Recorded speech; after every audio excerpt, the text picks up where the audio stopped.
Thank you. Your Excellency, the President of the Republic of Kenya, Uhuru Muigai Kenyatta, First Lady, Margaret Kenyatta, Your Excellencies, the Deputy President and the Second Prime Minister of the Republic, my Lord Bishops, colleague governors, family and friends, ladies and gentlemen. Reading the eulogy for you is myself, Nderitu, and Ryan Moy. I am a grandson of His Excellency, the former President. Or as he is more popularly known in the family, Big Moy. Your Excellency, perhaps heeding the Bishop's request, and in honor of the departed President, and the Bishop did request that we should learn to say sorry more often. May I just request, please, turn to the person sitting next to you and say sorry.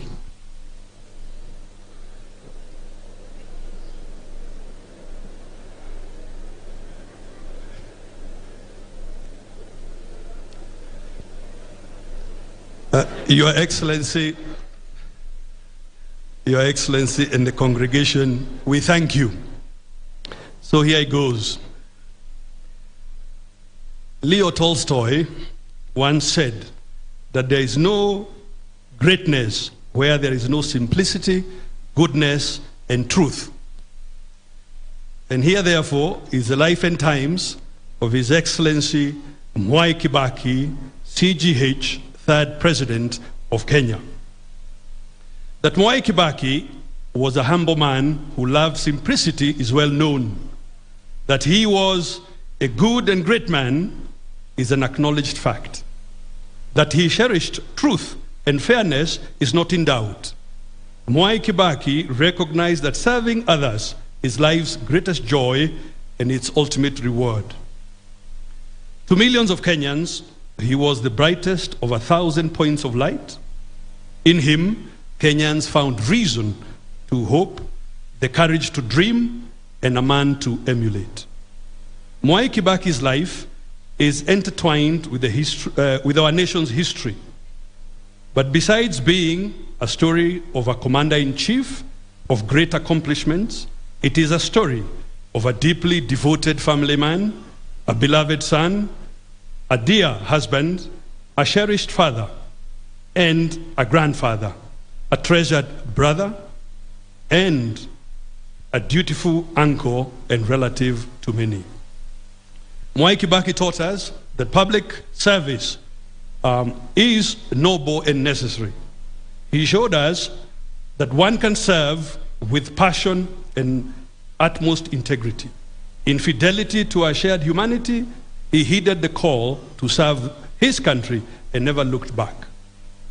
Earning the profound privilege to serve as a teacher, lawmaker, cabinet minister, vice president, leader of the official opposition, and as president of the Republic of Kenya. He undertook his duties with a distinct sense of civility and dignity, and will undoubtedly inspire many in Kenya, East Africa, Africa, and beyond for years to come. Sunrise. Mwai Kibaki was born to Kibaki Gethenji and Teresia Wanjiku on the 15th of November 1931 in Thongori village in the present-day Othaya sub-county in Nyeri County. He was the last born in a family of 6. His siblings are the late Wagui, the late Gethenji, the late Kenywa Waitherero, who is here with us today, the late Nderitu, and the late Uhuru. During his childhood, a time when Kibaki and his age mates routinely engaged in tending goats and calves near home, a peculiar structure erected in the area caught his fancy. He was to learn later that the unusual edifice constructed by Catholic missionaries was a sanctuary cum school. As fate would have it, young Kibaki ended up being part of the new world that this new phenomenon portended. He attended his preparatory school, dubbed Sub-A and Sub-B there. At first, his father was a little skeptical about young Kibaki's peculiar venture. However, Kibaki's enthusiasm to become part of the novel adventure was unstoppable, and so his long and illustrious academic enterprise started in earnest. After successfully completing his foundational schooling, Mwai Kibaki joined Gatuyaini Primary School, where he spent 2 years. Back then, there was no telling where this journey would land him. However, being the diligent and bright boy he was, his prospective fortunes were already ascertainable. As it came to pass, Mwai Kibaki was destined for greatness. Those who knew Mwai Kibaki from his childhood days through his time at Makerere University speak of a man who, right from the start, knew what he wanted to become and the path he wanted to follow to achieve it. Nothing, it would seem, was coincidental or fortuitous about his life. Everything seemed aligned to purposefulness. Kibaki later joined the Holy Ghost Catholic Missionaries Karima Mission School, which is today Karima Primary School, for another 3 years.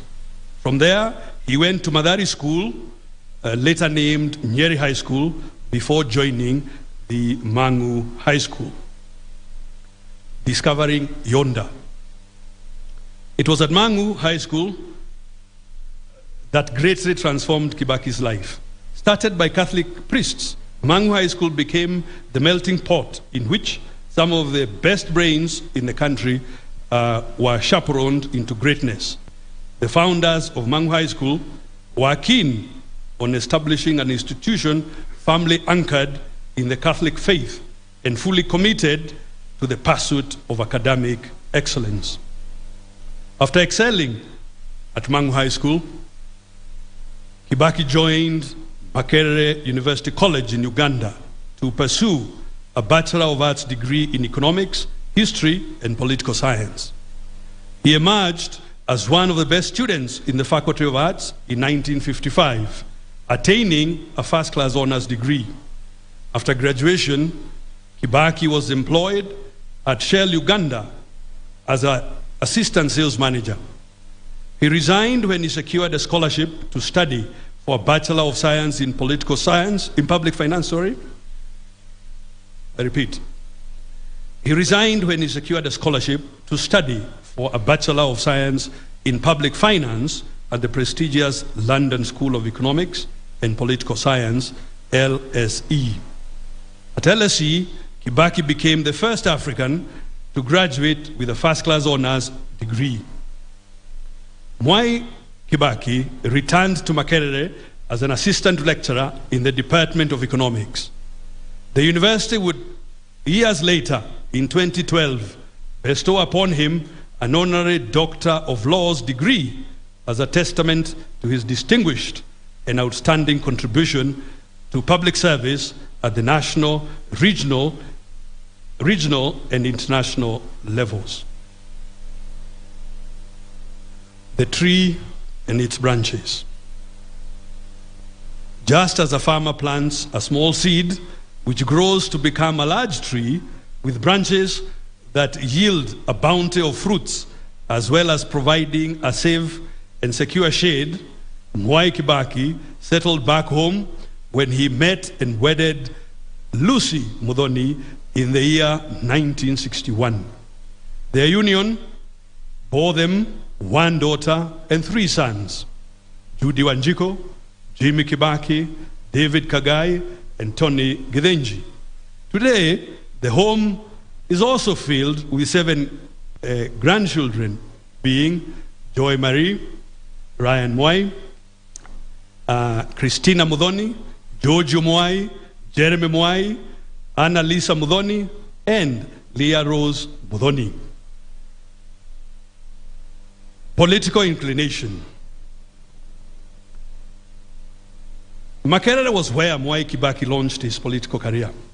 He was elected chairman of the Kenya Students Association as well as vice chairman of Makerere Students Guild during a watershed moment marked by heightened political consciousness right across East Africa.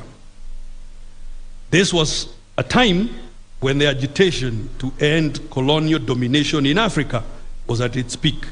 Kibaki seized that moment and distinguished himself as a champion of emancipation of the African. Mwai Kibaki's career as a lecturer lasted between 1958 and 1961, after which he resigned to become the first executive officer of Kenya's independence party, the Kenya African National Union, KANU.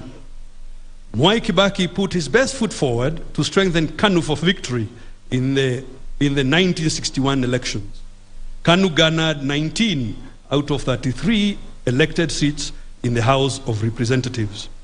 Mwai Kibaki himself was elected Member of Parliament for Donholm in 1963 and appointed Parliamentary Secretary to the National Treasury. He continued to hold his position as KANU's executive officer and gained immense respect across the board, much to the chagrin of his adversaries. Also notable is that Mwai Kibaki was a key architect, together with the late Tom Mboya, of the acclaimed sessional paper number 10 of 1965, titled African Socialism and its Application to Planning in Kenya. Ladies and gentlemen, I want now to ask Big Mwai to proceed. Joining the cabinet. Mwai Kibaki became a full cabinet